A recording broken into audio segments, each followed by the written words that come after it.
what we got coming up on Chicago Bears Now, the latest Bears news and rumors. My name is Harrison Graham. A new pass rusher to monitor. You see his photo there. If you know who that player is, kudos to you. We'll talk about him in a second. Darnell Wright, is he ready to break out in a major way in his second NFL season?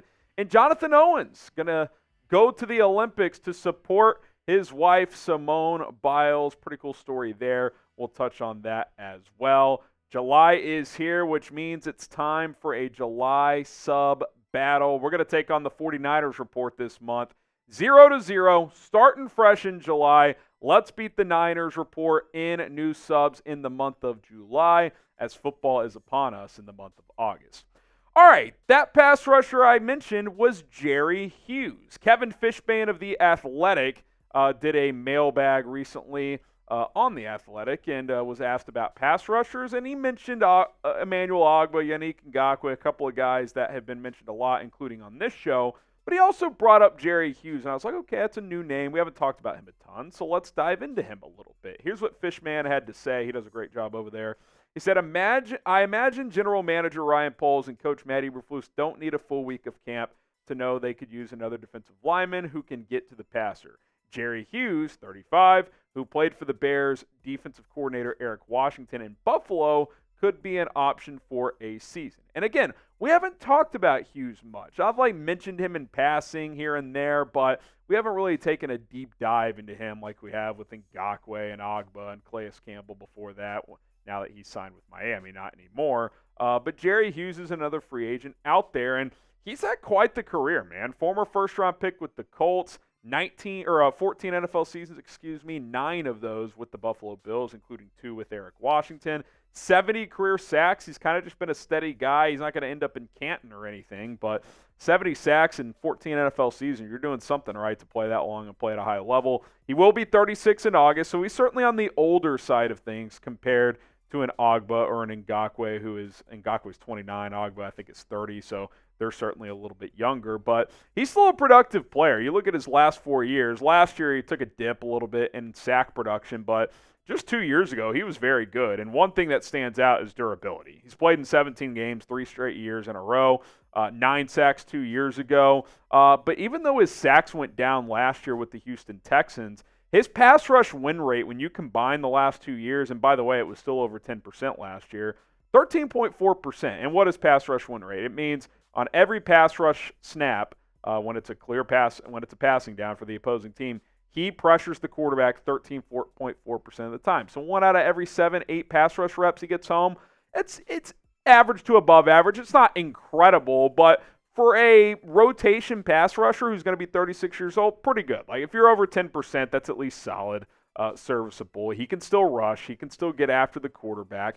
Do I expect him to get to 9-10 sacks? Probably not, but could he give you 4 or 5 as a rotation guy who comes in on third downs and as a situational pass rusher? I think that's a possibility. And I think when you look at him compared to an Ngakoue or an Ogbah, might be like half the price. Those guys, maybe they're 5, 6, 7, 8 million. Ogbah might be 2, 3 million, could even be the vet minimum. The relationship with Eric Washington is there. He's played under him.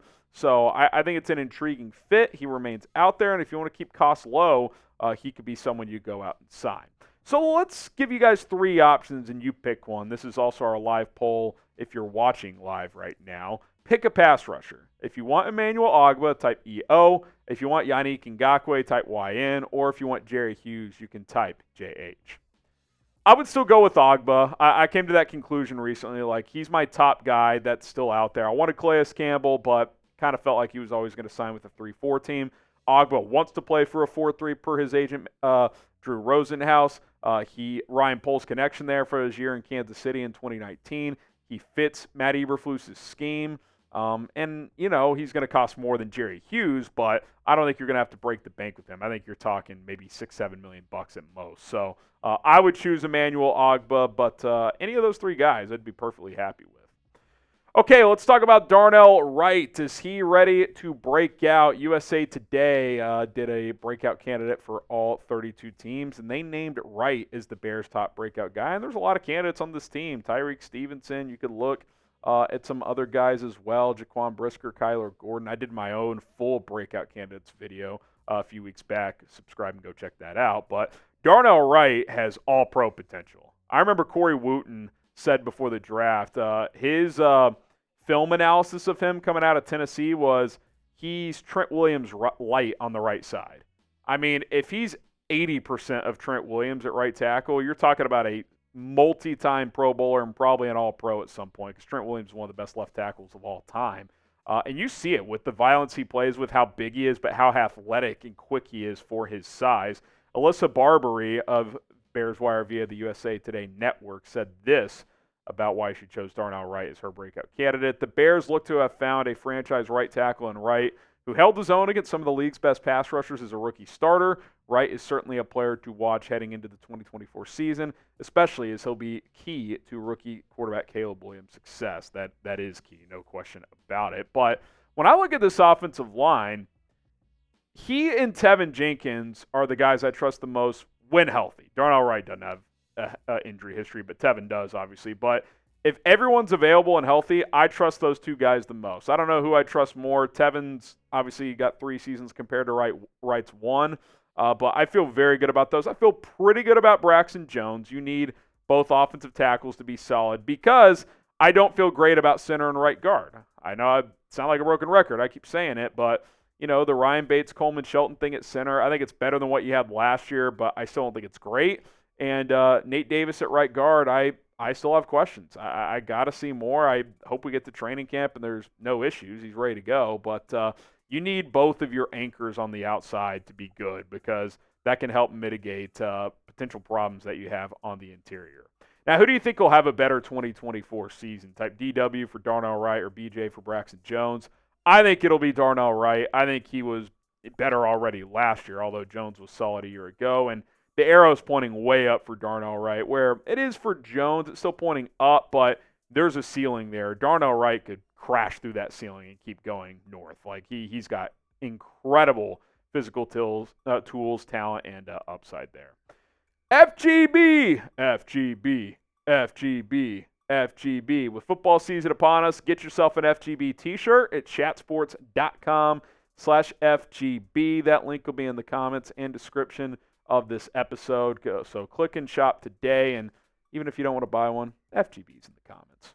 All right, now Jonathan Owens, who the Bears signed in free agency this year, is reportedly set to miss a few days of training camp. Why, you ask? Well, Nancy Armour, who is covering the Olympics, talked to Simone Biles, and she said this. Simone says the Bears are allowing Jonathan Owens a couple of days off from training camp so he can watch her in Paris. If you are unaware, they are married.